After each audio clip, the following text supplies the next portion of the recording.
아침부터 무릎이 시큰거리고 아픈 게 한바탕 비가 쏟아지겠다 싶었는데요. 아니나 다를까 오후부터 장대비가 쏟아지기 시작하더군요. 당신 무릎 예보는 일기예보보다 더 정확하다니까. 이거 쉽게 그칠 비가 아닌데.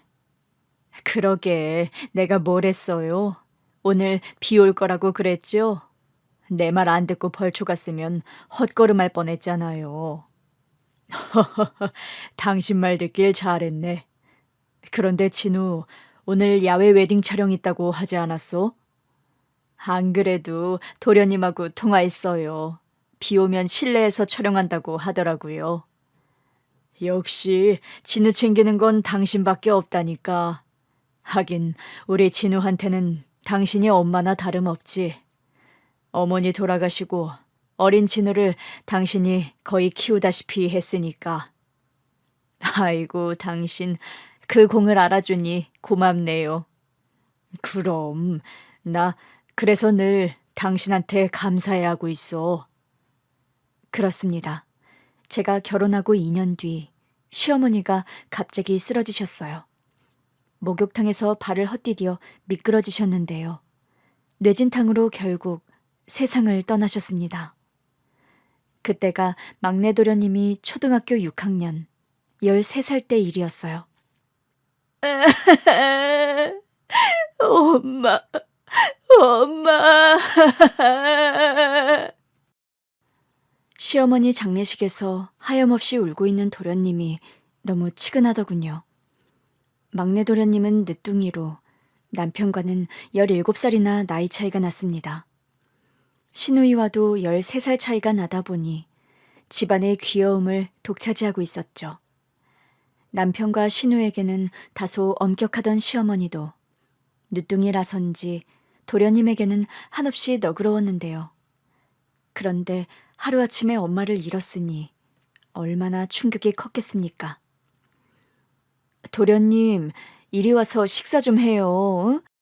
그렇게 울기만 하면 어머님이 하늘나라에서도 얼마나 마음 아프시겠어요. 그래, 진우야. 네가 그러고 있으면 떠나시는 엄마 발걸음이 얼마나 무거우시겠어. 남편도 어린 동생이 몹시 안쓰러운 것 같았습니다. 도련님이 8살 때 아버님이 암으로 세상을 떠나셨는데요. 고작 5년 뒤 엄마까지 잃었으니 본인의 슬픔은 그렇다고 치더라도 어린 동생에게는 너무 가혹한 일이다 싶었던 겁니다. 진우야, 지금쯤 엄마 아마 아빠 만나셨을 거야. 두 분이 하늘나라에서 지켜보실 테니까 우리 힘내자, 응?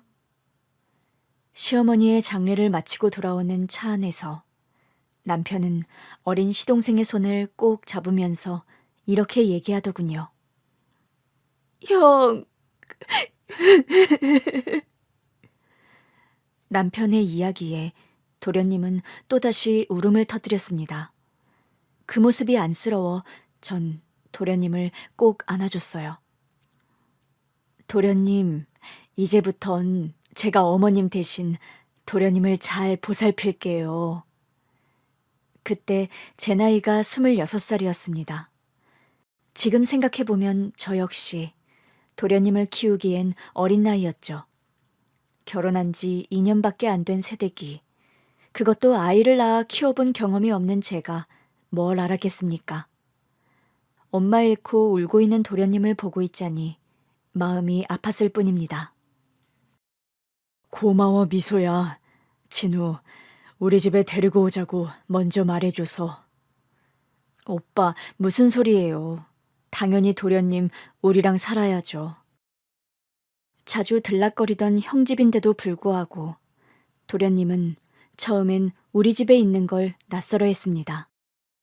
갑자기 엄마를 잃은 충격도 가시지 않았는데 환경까지 바뀌니 적응하기가 쉽지 않았겠죠. 게다가 사춘기가 막 시작됐던 탓에 진우 도련님은 한동안 마음을 잡지 못하고 방황하기도 했었습니다. 도련님이 중학교 1학년 때 있었던 사건입니다. 저녁 찬거리를 사서 마트에서 돌아오는 중이었는데 도련님 담임 선생님으로부터 전화가 걸려왔습니다. 진우 형수님이시죠?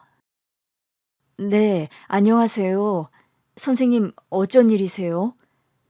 도련님이 중학교에 입학하자 전 일부러 담임 선생님을 찾아가 상담을 했었습니다. 집안 사정을 미리 귀뜸해 놓는 게 좋을 것 같아서였죠. 진우가 최근 들어 자주 조퇴를 해서요. 혹시 집에 무슨 일이 있나 싶어 전화를 드렸습니다. 담임 선생님의 전화를 받으니 혹시나 했던 의심이 불안감으로 바뀌더군요. 그렇지 않아도 도련님 행동이 이상하다는 생각은 하고 있었거든요. 학원에서 결석했다는 전화가 연이어 왔는데도 저녁 늦게 들어와서 어디 갔다 왔냐고 물으면 학원에서 늦었다며 거짓말을 했었습니다. 네, 선생님. 제가 잘 챙겨보겠습니다. 연락 주셔서 감사합니다. 선생님과 전화를 끊고 한동안 머릿속이 복잡하더군요. 학원에서 늦었다고 왜 거짓말을 했냐고 따져 물으면 혹시나 엇나갈까봐 참고 있었는데요. 더 이상 모른 척하면 안 되겠다는 생각이 들었습니다. 그래서 그날은 도련님이 들어오길 벼르고 있었죠. 도련님, 어디 갔다 이제 들어오는 거야? 도련님은 제 말투에서 분위기가 심상찮다는 걸 눈치챈 듯 했습니다. 학원요. 더듬거리며 또 거짓말을 하더군요. 거짓말 말아요. 내가 학원에 전화해서 이미 알아봤다고. 오늘도 결석했다던데? 도련님은 거실 바닥만 쳐다볼 뿐 말이 없었습니다. 지난주도 3번이나 빠졌다고 하고 오늘은 학교까지 조퇴했다고 하던데 도대체 지금까지 뭘 하다 온 거예요? 여전히 도련님은 말이 없었는데요. 그 순간 퇴근하던 남편이 현관에서 제 목소리를 듣고는 놀래서 다급하게 들어왔습니다. 아니, 이게 무슨 소리야? 진우가 학교에서 조퇴를 하다니. 진우, 너 그게 사실이야? 남편의 화난 목소리에도 도련님은 여전히 말이 없었습니다. 진우, 너 왜 아무 말이 없어? 학교에서 조퇴했다는 게 사실이냐고? 오빠, 일단 진정하고 얘기해요. 그렇게 다그치면 도련님이 하고 싶어도 얘기할 수가 없잖아요. 미소, 넌 가만히 있어. 엄마 돌아가셔서 그렇다는 핑계도 적당히 대야지. 언제까지 봐주고 있을 거야? 고개를 숙인 채 바닥만 내려다보고 있던 시동생은 어머님 얘기가 나오자 화가 난 눈으로 남편을 쳐다봤습니다. 그리곤 문을 쾅 닫으며 제 방으로 들어가 버리더군요. 아니, 저 녀석이? 오빠, 그렇게 다그친다고 해결될 일이 아니야. 내가 살살 달래서 얘기를 들어볼 테니까 지금은 그만해요, 응? 뒤따라 방으로 달려가려는 남편을 겨우 달랬습니다. 도련님의 태도로 봐선 더 이상 다그치면 오히려 덧나겠다 싶었거든요. 도련님, 저녁 먹게 어서 나와요. 도련님 좋아하는 떡갈비 구워놨어요. 결국 그날 도련님은 한 발자국도 제 방에서 나오지 않았습니다. 다음 날 아침이 되니 새벽같이 집을 나갔는지 제 방에 없더군요. 전 불길한 생각이 들어서 담임 선생님께 전화를 드렸는데요. 글쎄, 도련님이 학교에 오지 않았다는 겁니다. 그때부터 가슴이 두근거리기 시작하면서 온갖 상상이 머릿속을 오갔습니다. 미소야, 걱정하지 마. 진우 분별 없는 애 아니니까 별일 없을 거야. 도련님이 학교에 가지 않았다는 소식을 가장 먼저 남편에게 전했죠. 남편은 절 안심시켰지만 소용없었습니다. 시간이 흐르면서 불안도 걷잡을 수 없이 커져갔습니다. 조금만 더 기다려보자, 응? 경찰에 신고해야 하는 거 아니냐는 제 말에 남편은 좀 더 기다려보자고 했습니다. 전 도련님이 갈 만한 곳에는 모두 연락을 해봤어요. 하지만 누구도 도련님의 행방을 알지 못했습니다. 다급해진 전 혹시나 단서가 있을까 해서 도련님 방 책장과 서랍을 뒤지기 시작했습니다. 아무런 단서도 찾지 못했는데요. 그런데 도련님 방을 나오려는 순간 방문 앞에 붙여진 달력에 빨갛게 동그라미가 쳐져 있는 게 눈에 띄었습니다. 다름 아닌 시어머니 기일이었습니다. 전 혹시나 하는 마음에 정신없이 달려서 아버님 곁에 묻히신 어머님 산소로 달려가는데요. 그곳에서 울고 있는 도련님을 발견했습니다. 도련님! 눈물이 그렁그렁한 채 도련님이 절 바라봤습니다. 도련님, 도련님,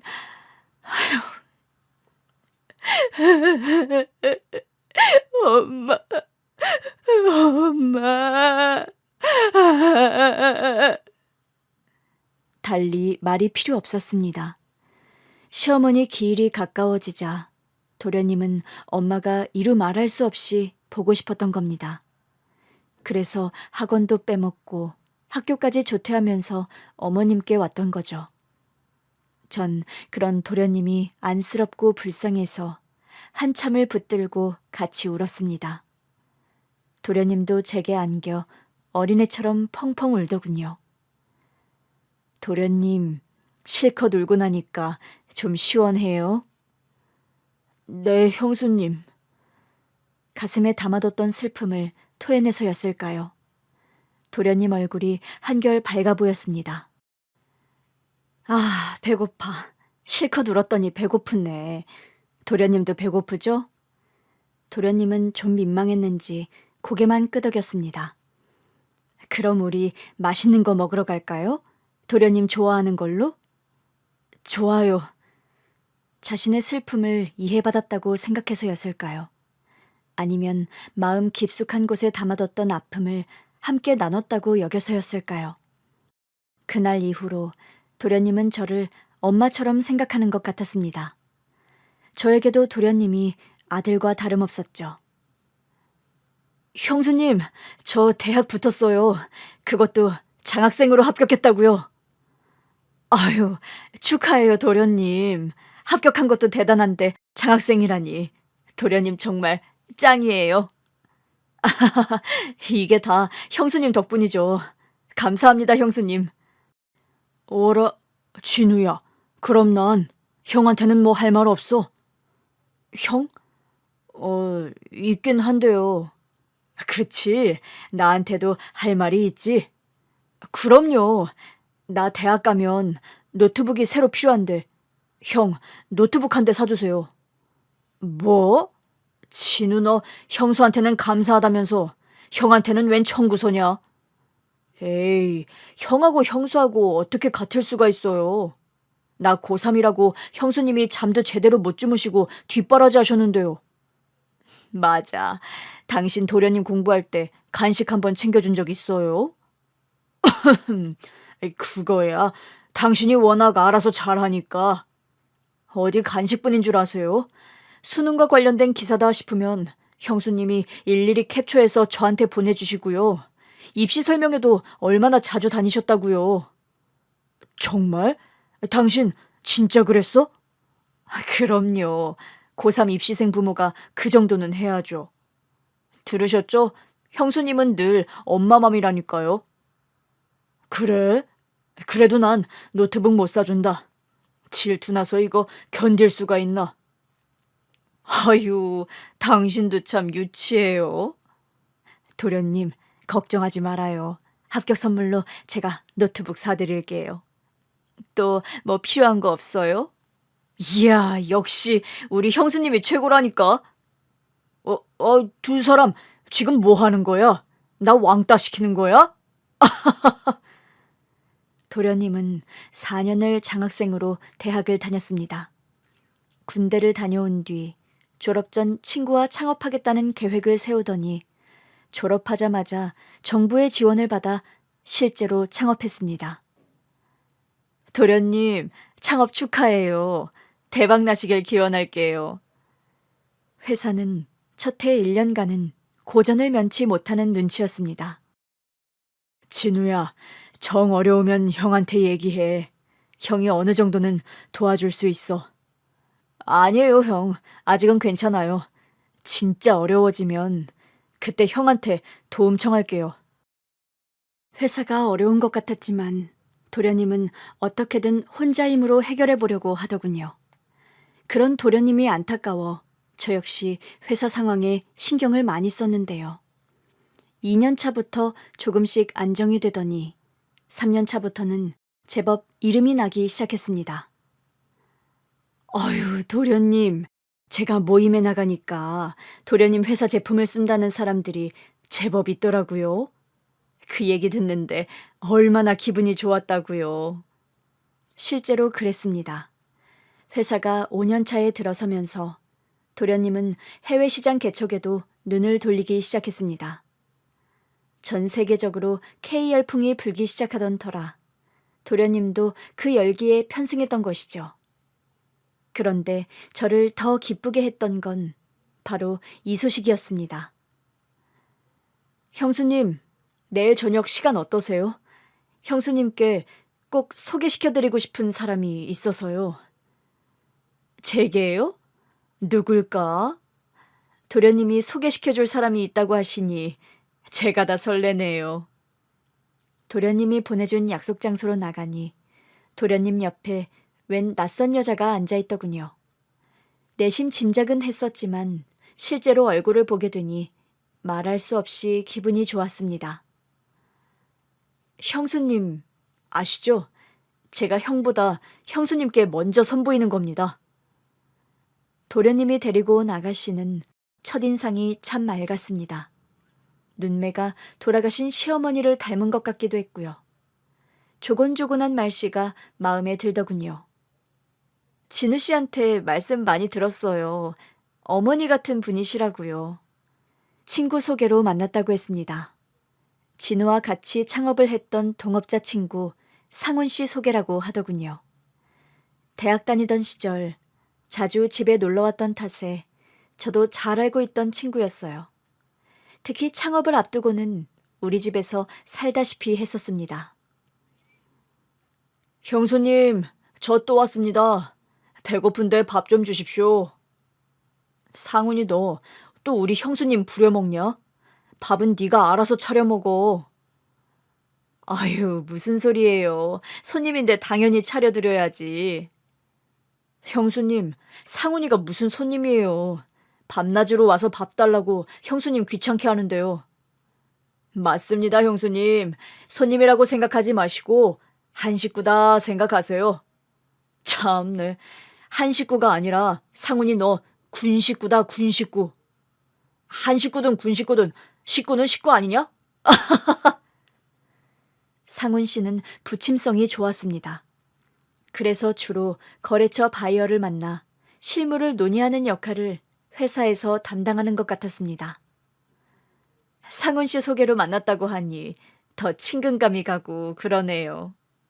실제로 그랬습니다. 은경 씨 첫인상도 좋았지만 도련님 상황을 잘 알고 있는 상훈 씨가 소개했다고 하니 더 믿음이 가더군요. 더구나 그날 식사하는 분위기를 봐선 도련님이 꽤 그녀를 마음에 두고 있는 눈치였습니다. 그래? 진우가 사귀는 여자를 데리고 나왔다고? 그렇다니까요. 이름이 은경이라고 하던데 조곤조곤하니 말도 예쁘게 하더라고요. 당신 꽤 마음에 들었나 봐.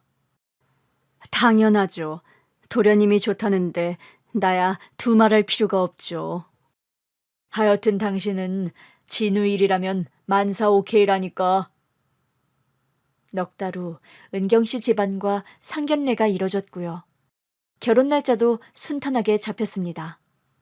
결혼 준비 역시 순조로웠죠. 유난히 무릎이 아려오던 그날은 시아버지 기일을 며칠 앞두고 남편이 벌초를 다녀오겠다고 계획했던 날이었습니다. 도련님은 야외 촬영 약속이 잡혀 있어 남편 혼자 다녀오기로 했었는데요. 아침부터 날이 흐렸던 탓에 제가 남편을 만류했었죠. 또 야외 웨딩 촬영이 걱정돼 도련님에게 전화도 했었습니다. 형수님, 비 오면 실내에서 하기로 했어요. 걱정하지 마세요. 네, 도련님. 촬영 마치면 은경 씨랑 집으로 오세요. 맛있는 거 해놓을게요. 그런데 그 전화가 도련님과의 마지막 통화가 될 줄 어떻게 알았겠습니까? 저녁 식사 시간이 다 되도록 도련님으로부터 연락이 없자 전 남편에게 전화를 해보라고 독촉을 했어요. 여보, 도련님께 전화 좀 해봐요. 웨딩 촬영을 지금까지 할 리가 없잖아요. 당신도 참, 촬영 마치고 둘이 데이트라도 하나 보지. 그럼 도련님이 미리 전화를 했겠죠. 아니다. 혹시 회사에 바쁜 일이 생겨 늦을 수도 있으니 내가 은경 씨한테 전화를 해볼까? 오호, 당신 그러다 벌써 형님 노릇한다는 얘기 듣는다고. 좀 더 기다려보자고.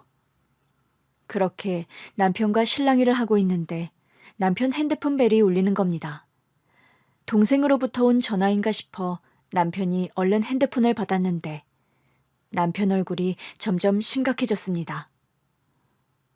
여보, 무슨 전화길래 그래요? 남편은 전화를 끊고도 한동안 멍하니 말이 없었습니다. 여보, 왜 그래요? 누구한테 온 전화냐니까요? 여보, 진우가... 도련님이 왜요? 무슨 일 생겼대요?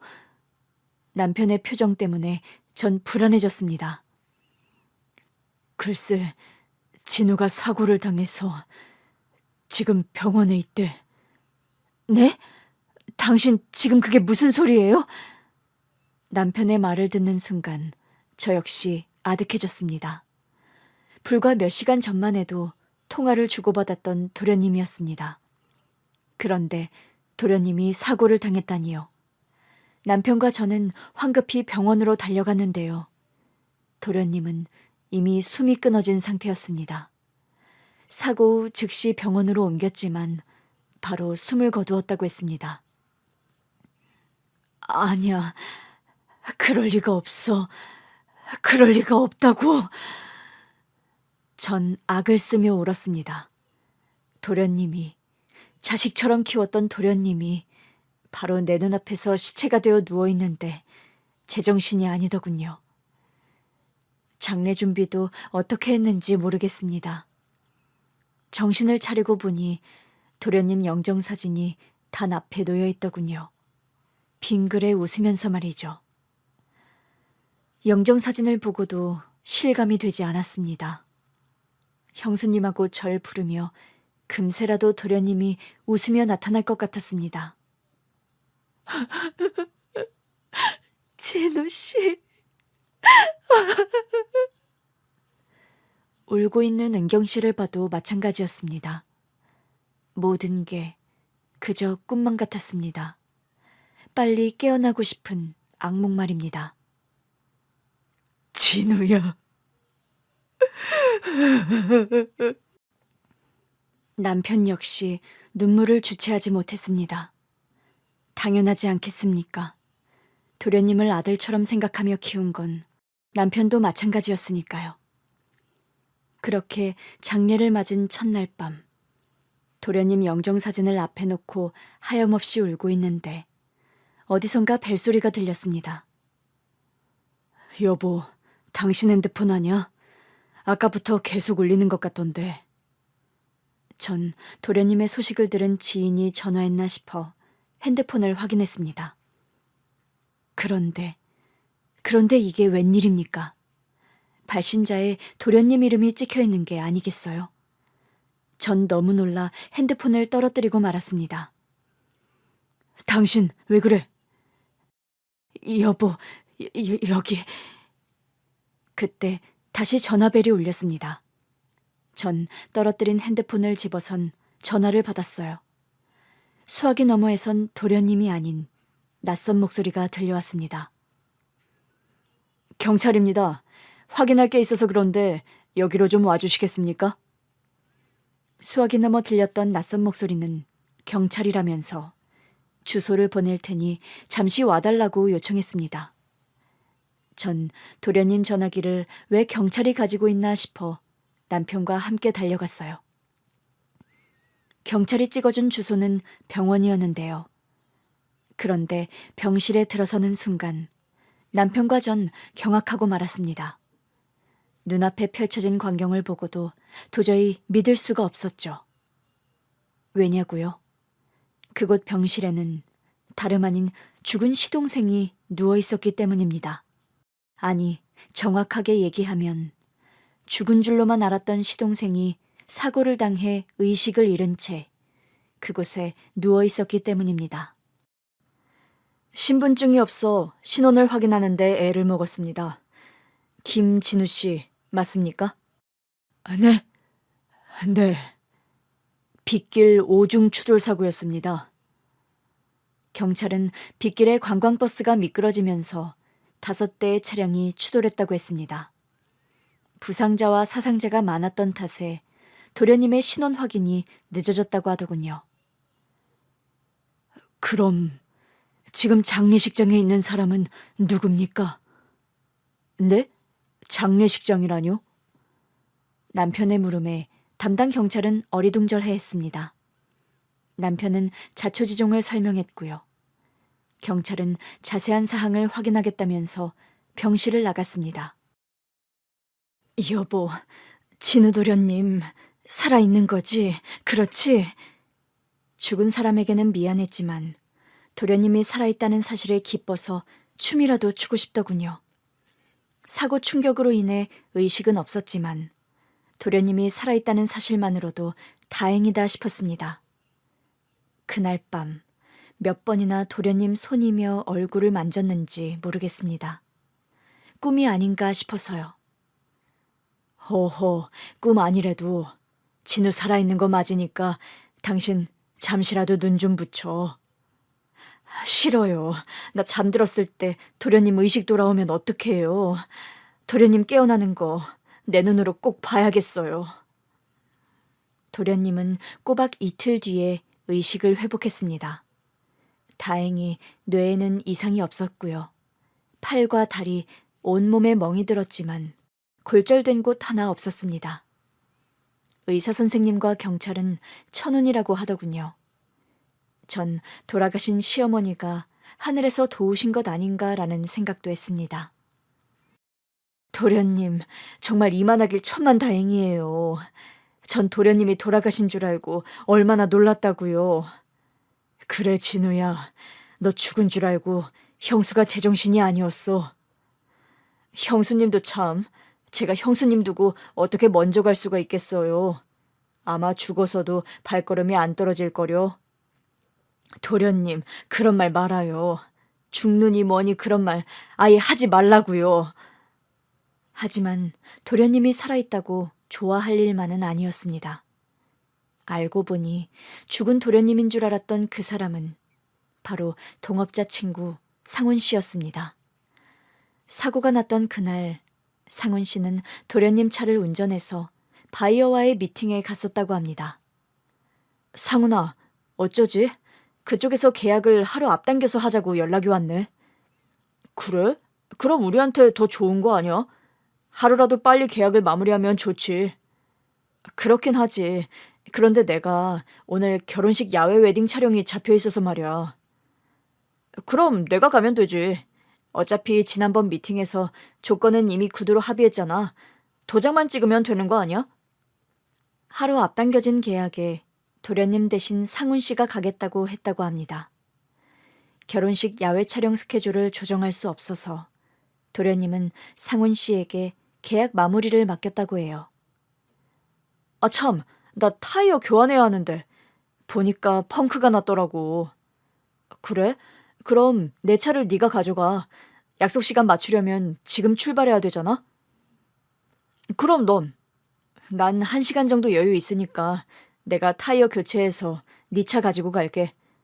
오케이. 계약 마치면 전화할게. 그래.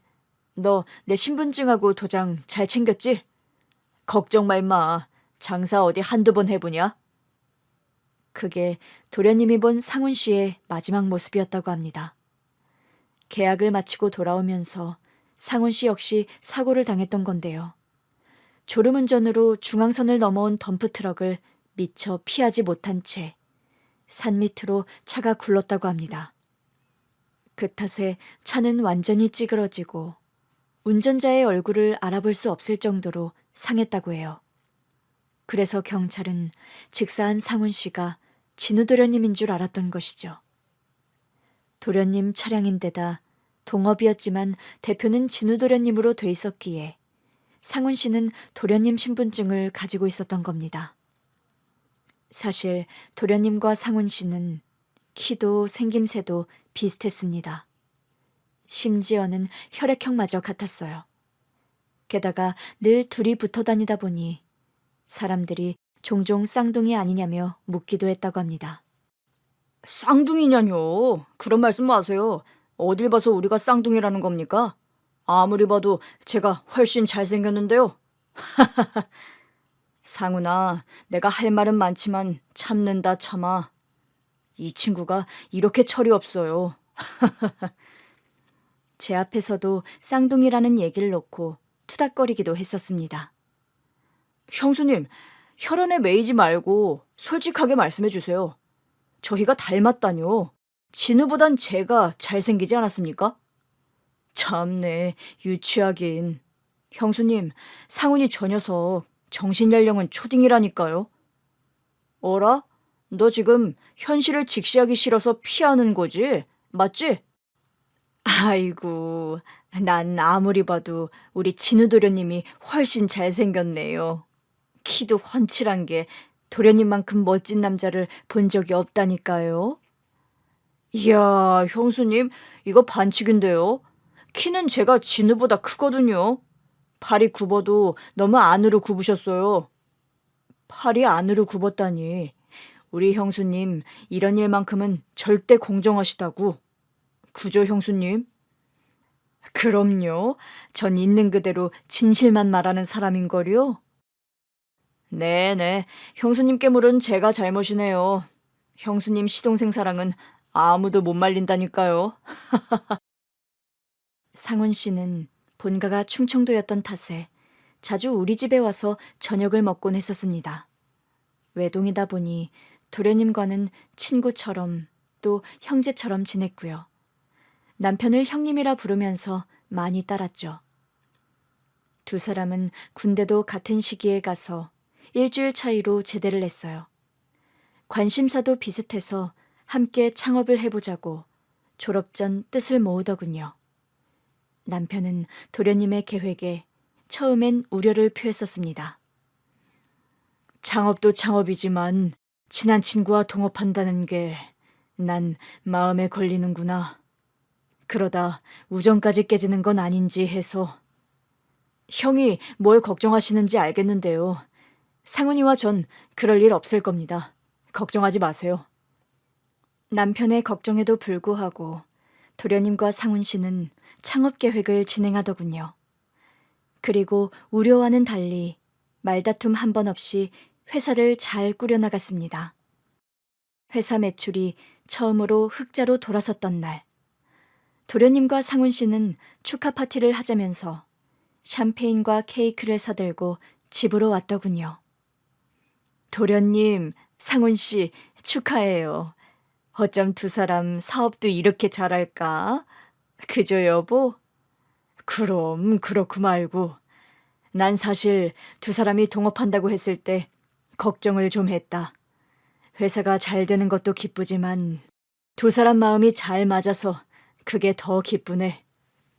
아유, 형님, 그런 걱정은 마세요. 의견이 갈리지 않습니까? 그럼 제가 무조건 진우 말 듣습니다. 안 그렇습니까, 대표님?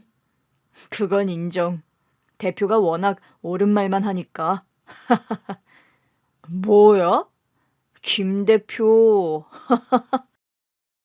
어느새 상훈 씨도 한 가족이 된 것 같았습니다. 기쁜 일은 물론이고 시아버지, 시어머니 기일에도 저희 가족과 함께 했어요. 저도 상훈 씨를 어느새 도련님이라고 부르게 됐죠. 상훈 도련님, 늦었으니 오늘은 집에서 주무시고 가세요. 그럴까요, 형수님? 그럼 오늘도 신세 좀 지겠습니다.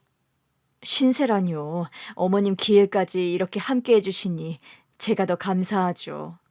도련님도 덜 외롭고 말이죠. 상훈 씨 역시 아버지가 어린 나이에 돌아가셨다고 했습니다.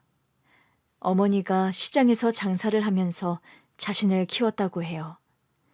본가가 충청도라 멀리 떨어져 있던 탓에 자주 집에 와서 밥도 먹고 자고 가기도 했습니다. 상훈 도련님도 좋은 짝 만나 결혼해야죠.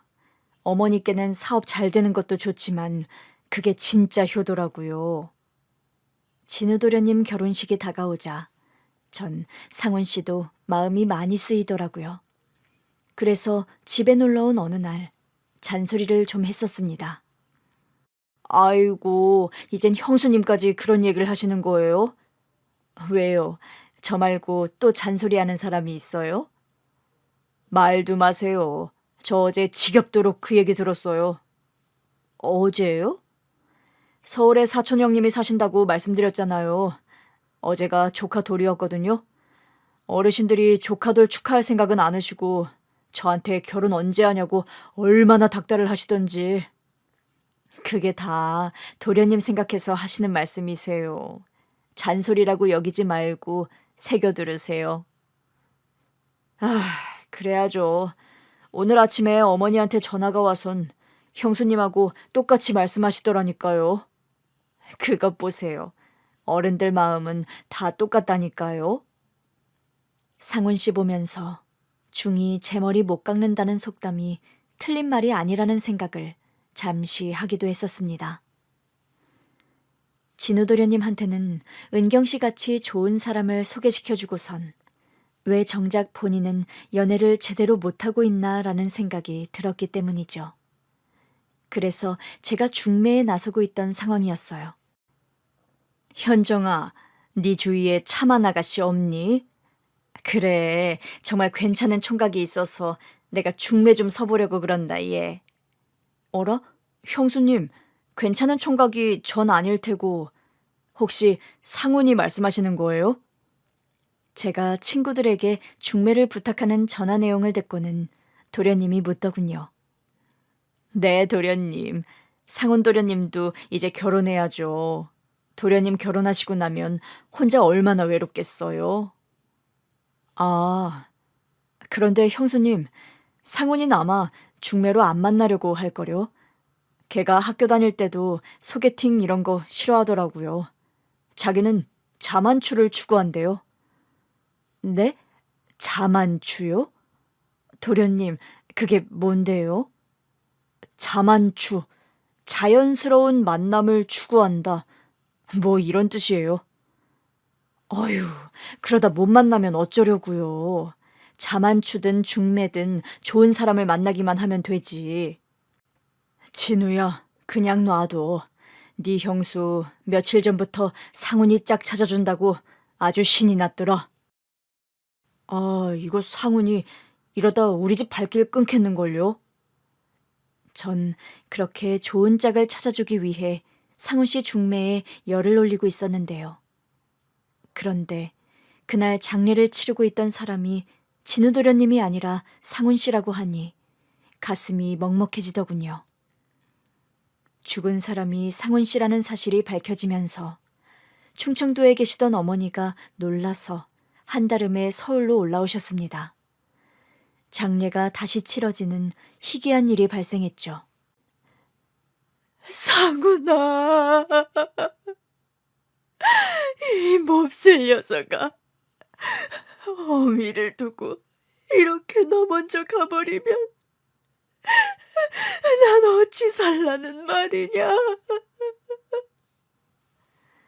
상훈 씨 어머니의 비탄에 잠긴 울음에 저의 가슴도 찢어지는 것 같았습니다.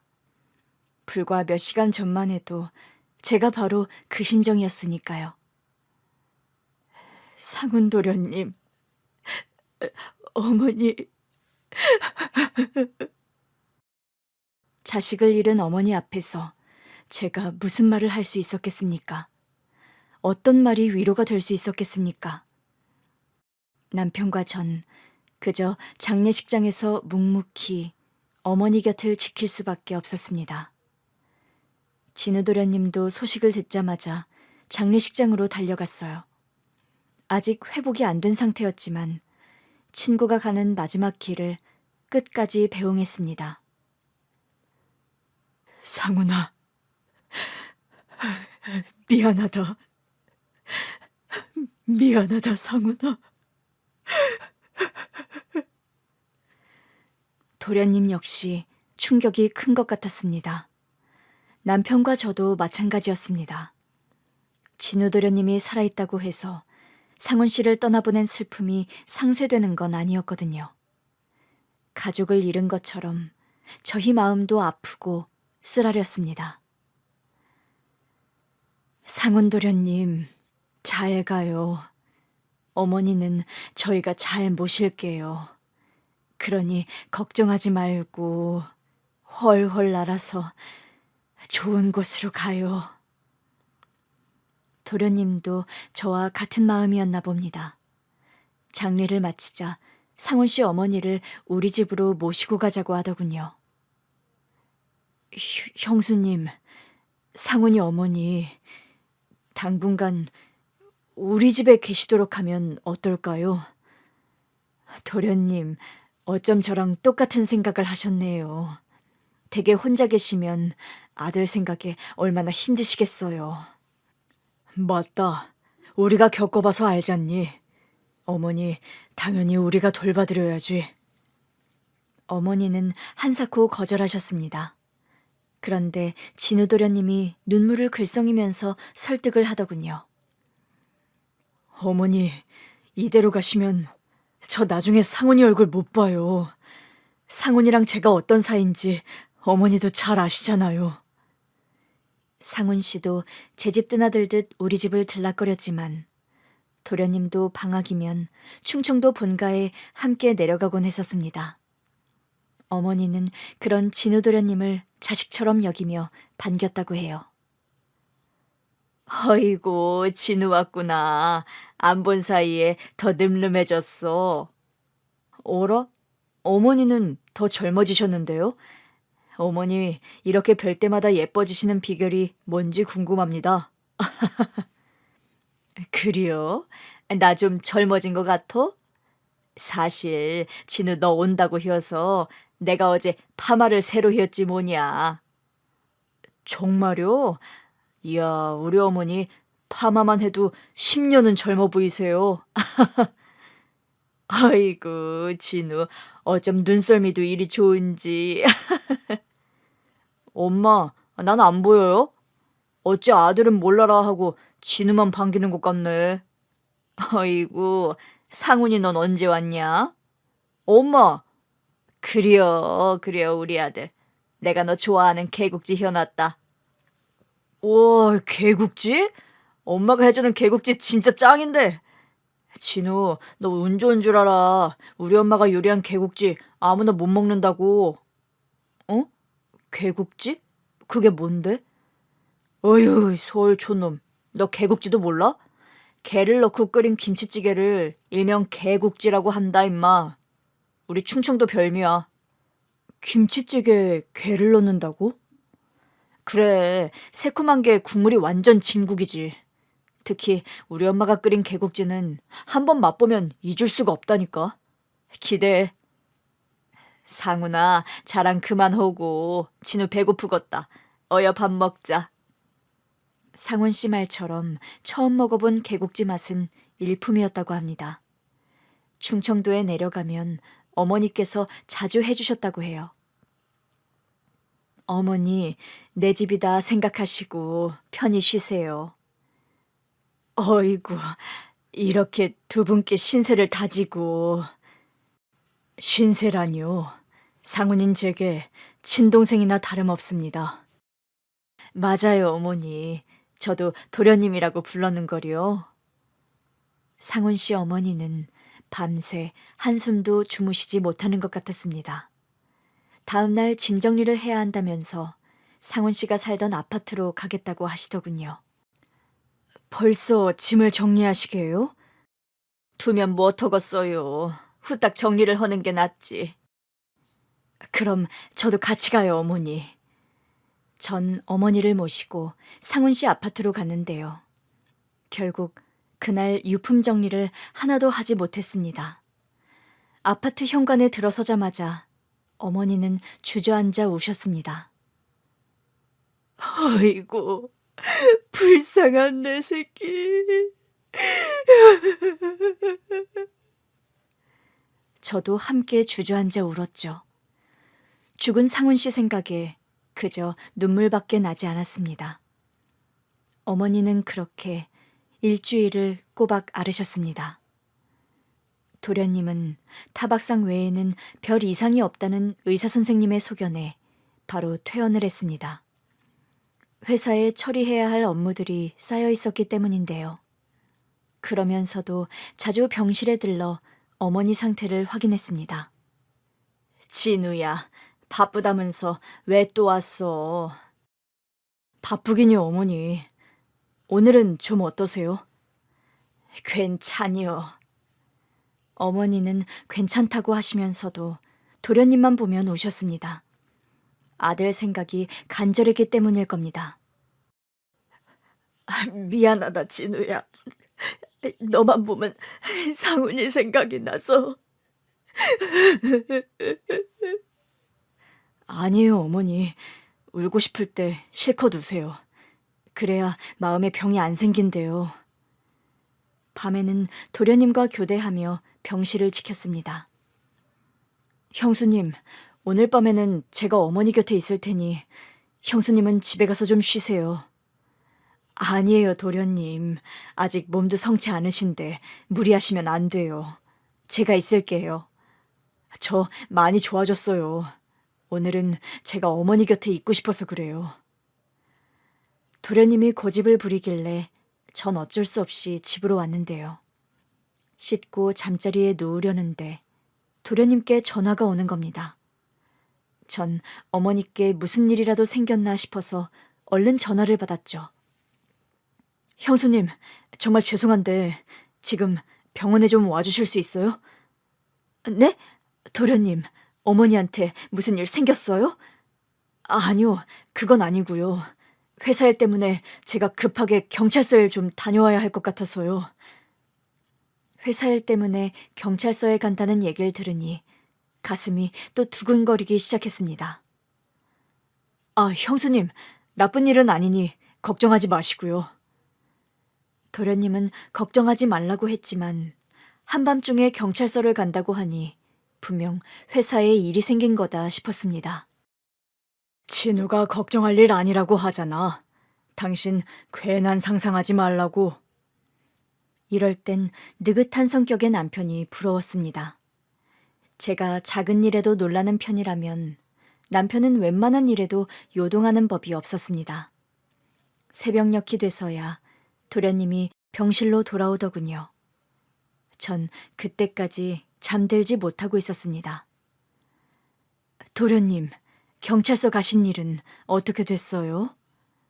형수님, 여태 못 주무셨어요? 일 잘 해결됐어요.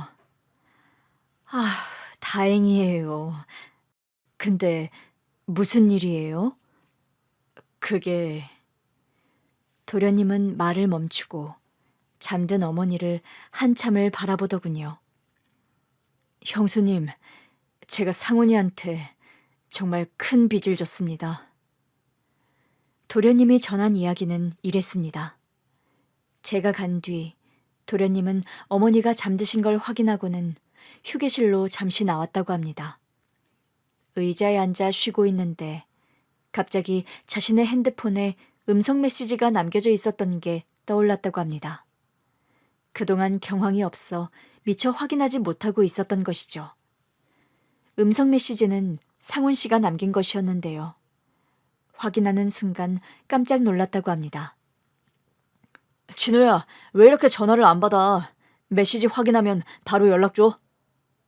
운전 중이라 상훈 씨는 문자 대신 음성으로 메시지를 남겼던 건데요. 거기엔 사고 당일 계약했던 회사와 관련해 중요한 이야기가 있었다고 합니다.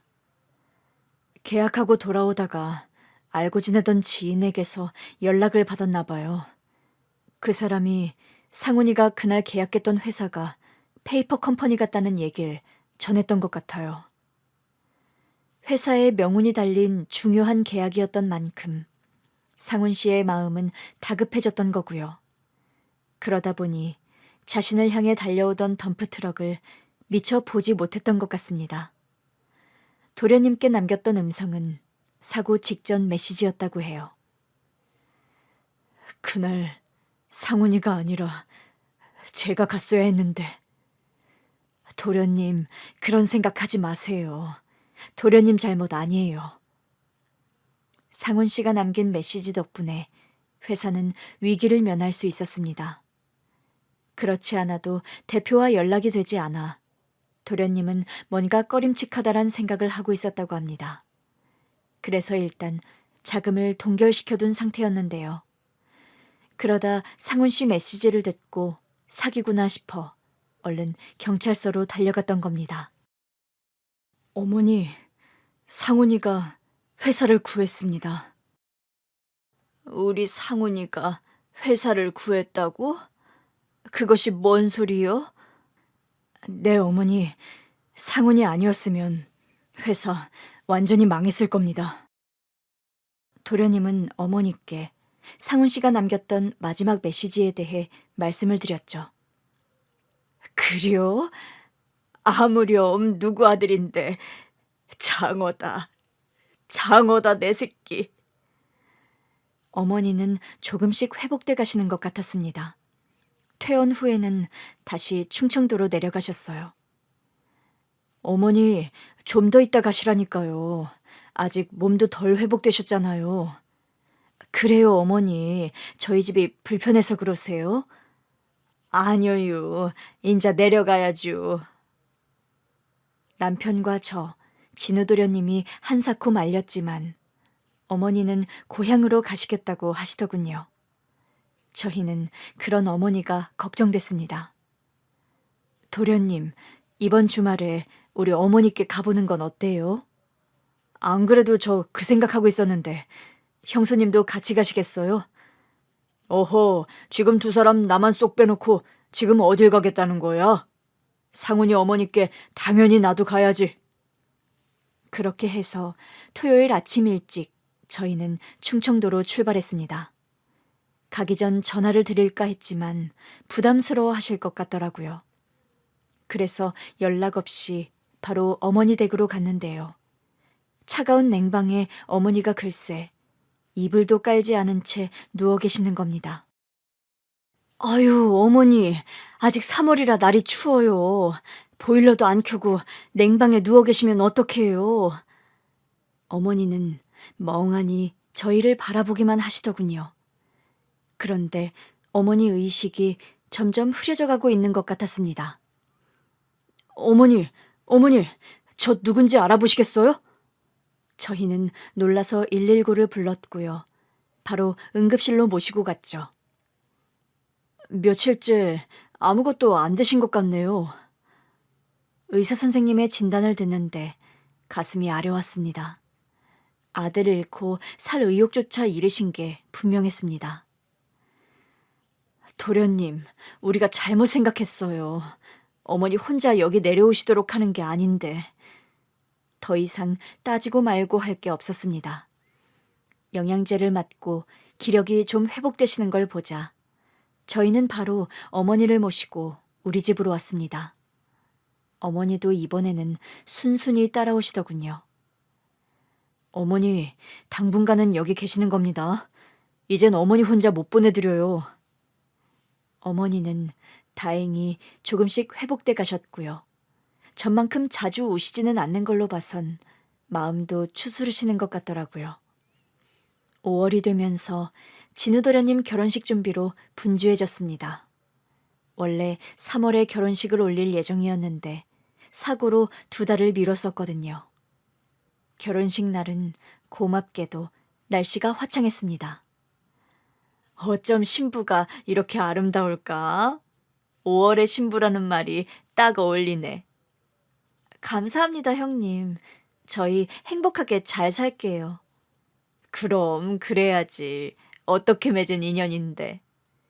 사고 이후 동서는 매일이다시피 도련님을 챙겼습니다. 또 집에도 자주 와서 상훈 씨 어머니 말벗도 해드리고 하더라고요. 어머니, 이것 좀 드셔보세요. 쑥떡인데 어머니 좋아하실 것 같아 제가 사왔어요. 이 집 쑥떡 유명하거든요. 아이고, 뭐 이런 걸 다 사오고 그려. 고맙게 잘 먹을게요. 도련님 결혼식 날 저희는 일부러 어머니를 제 곁에 앉으시도록 했습니다. 신랑 부모님이 앉는 그 자리 말입니다.